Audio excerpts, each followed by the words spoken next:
How's it going, guys? Anxious Cynic back again, and as always, thanks for all the submissions we got. We actually got quite a few for this compilation, so it seemed like you guys were pretty excited about the Death Items tutorial, so that was good to see the churn out we got there. In any case, a couple of tips that I have for today is something that I've noticed a little bit recently, and oddly enough, they don't have anything to do with the actual theme this week.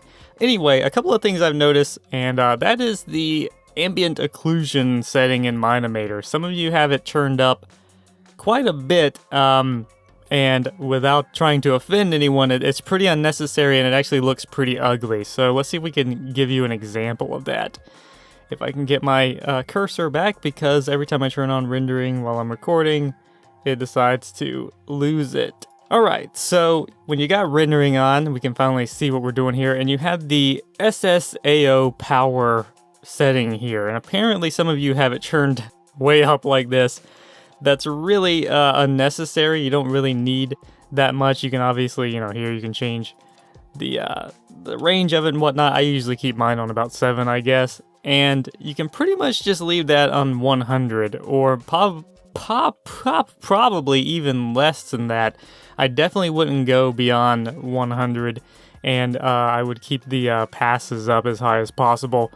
It's just, that's really unnatural and weird looking, so highly recommend you keep that power thing turned down 100% or below, because that over darkening of the shadows or whatever is just, it's very distracting to say the least. Alright, so for the other thing that I've noticed is, let's go ahead and bring up our camera by clicking on the rectangle within a rectangle or square within a square button. Anyway, so I have a camera here, and something I've noticed is some people like to use the elastic transitions on the cameras.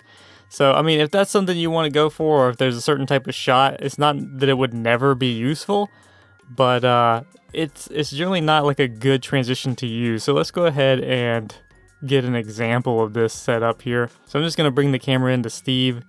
Just have it do something like that. It's going to be a pretty poor movement. But anyway, and I'm going to change the transition here to one of these. Let's try the ease out bounce or whatever.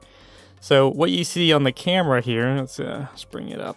So what you get is this movement here. And that's kind of exaggerated. So let's bring it in, make it shorter so it doesn't bounce quite as slowly. You get this, or, some of you might be using the actual bounce here where it does that thing, or just any of these elastic or bounce transitions. They're not good for cinematography, for moving the camera around or whatever. I highly recommend that you stay away from any of these down here. Even some of these, like this one here, might not be a good one due to that little jolt that it does. I would generally stay with certain transitions. The ease out circular probably isn't too bad there. That's still kind of jolting. Generally, when I'm doing camera work and stuff, if I'm going to use transitions with it, I stick with, in particular, the quadratics and the sines. I believe this one here, yeah, the sines. So you have these 3 here, and then you have these up here, and then of course linear and instant. These are pretty much the main ones that I use. Sometimes I'll deviate and use some of these other ones over here, the quarter, whatever. It really depends on what kind of camera work I'm doing or what the shot is, but I definitely highly recommend you stay away from anything pretty much below the signs over here, the ease in and out sign or whatever. Some of these could still be useful. Again, even the bounce one if you're doing a particular shot and you want it to look particularly goofy. But if you're trying to do actual cinematography, actual camera work and stuff, stay away from these, because they're not going to give you a pleasant result. Anyway, that's it for me, guys. Those are the tips that I have. I hope it was helpful. Hope you learned something or whatever. And as always, I hope you guys are enjoying the compilation here. Thanks for the submissions that we got again. And that's it.